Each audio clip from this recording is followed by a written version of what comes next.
So, by way of a really quick summary, this might be the least techie of the techie presentations that are going to be here today. So what I think I like about it is that it's very minimal in the sense of how can you use Blackboard, which is something that we all use. How can you use Blackboard to improve student preparedness? In our case, in a language class, but you could extend this to any subject, to any field, really. And so, you want to start that? Well, the only thing I would like to add is that we started this project last year by chance, honestly, in our first year faculty seminar.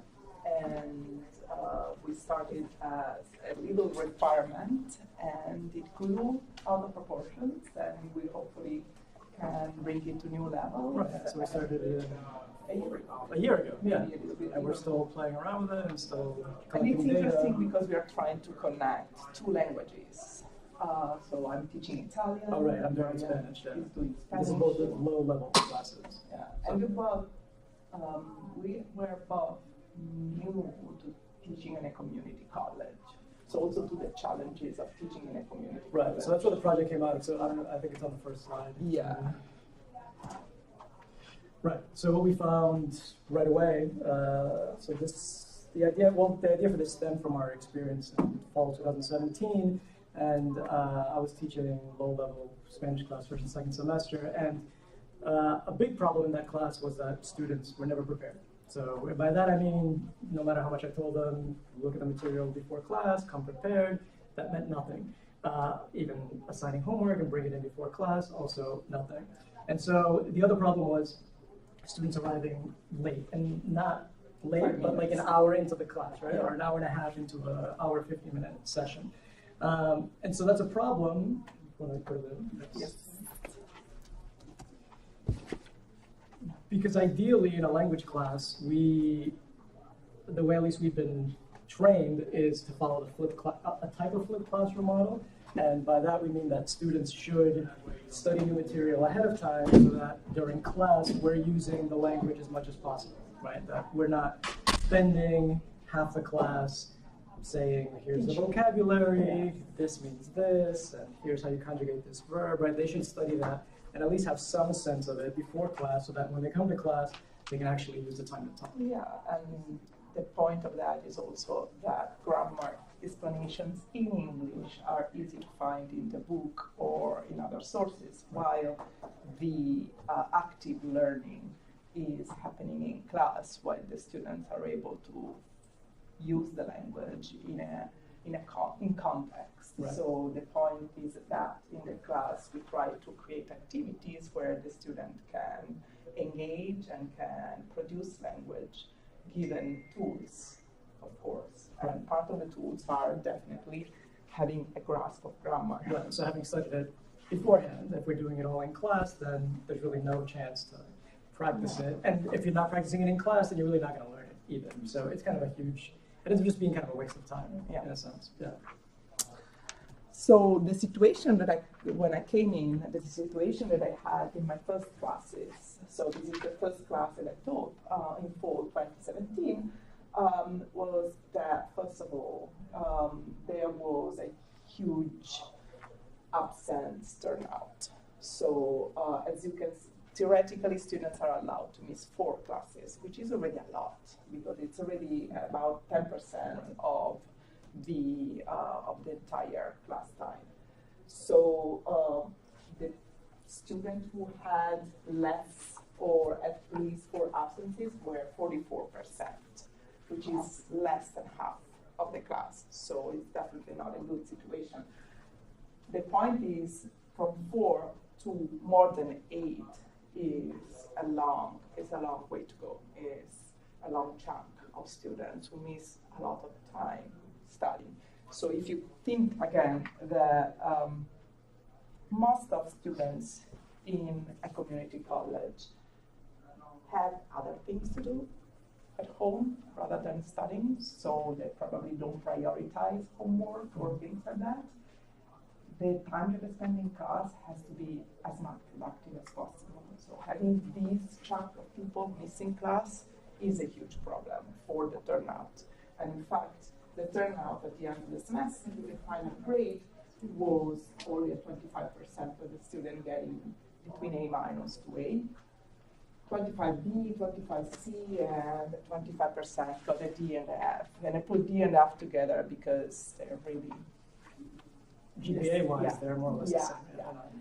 And I have to point out it is a beginning Italian 111 class, which means it's really elementary Italian. So they should be able to end the class strong. We are just doing verb in the present tense.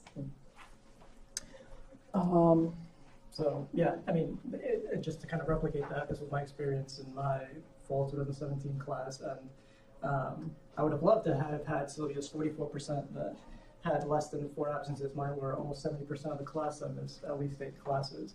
And I mean, and this number got really high. I mean, I say at least 8, but I mean, it was a lot of them missed 15, 16 classes. And then really, the bulk of the class, right, got lower than a C as a final grade. And so you look at this and you think there's got to be a way to improve this, right? There's got to be a way to encourage students to attend class more frequently, to arrive on time, ideally, and also find a way to improve this, right? There shouldn't be, in a second semester Spanish class, there's no reason why less than 20% of the class can't get at least a B. This is not a difficult class. The way we set up the grading breakdown, I mean, you really have to try to not do well in this class. I mean, you have to go out of your way to fail this class, and yet I have this, and so what can we do? So we again started thinking of ways how to engage students in the learning process and help promote preparedness and help promote the willing from the students to come to class and to engage to the activities, which is mostly what it takes to succeed in a language class. So we did use already, again, the flipped method model, which in short means that students are supposed to learn the material before and then come to class and use the material.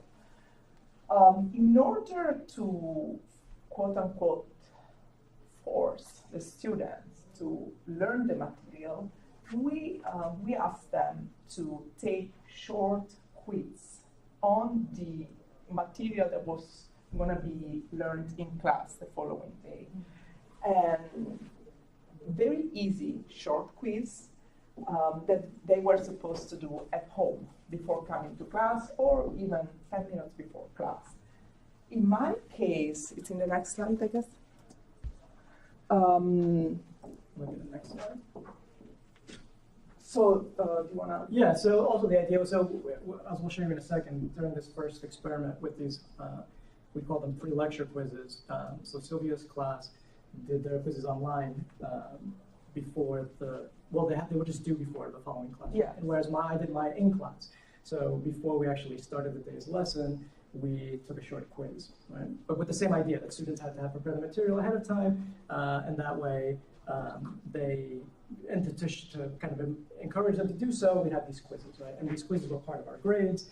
And the idea also, we try to encourage the students to kind of be reflective learners and telling them, right, so these are very low stakes quizzes, right? They're not huge chunks of your final grade, although they are going to form part of your final grade. And they're kind of formative tests so that you see where your patterns of strengths and weaknesses are, right? So that we can work on that in class. And if you wait to find out what your strengths and weaknesses are at the chapter test, that's worth 100 points, right? Instead of something that's worth 10 points, that's a problem. And that's how you kind of dig yourself into a hole. And so that was the goal. Yeah, and we were also asking the students, try to make a goal for yourself to at least score 80%, because that's the minimum that you should get for this kind of short test. So again, what we're saying is that we did take the pre-lecture quizzes online using Blackboard, while Spanish students took it in class. And I can show you something from the web. Yeah. I can show you how we did these quizzes. We use Blackboard. I don't know if you're all familiar with it, but there is a tool in Blackboard to create quizzes and the grade goes It's automatically. automatically. Yeah, Thank you. but- Goes automatically And the on grade the grade grid of the student, so they know immediately. And you have various alternatives for these quizzes. I gave the students always 2 opportunities, so they could take the quiz twice. Because again, for me, the most important thing was not the result at the end, was for them to take it. The moment they took it, the material would already go through their brain. So this is one example.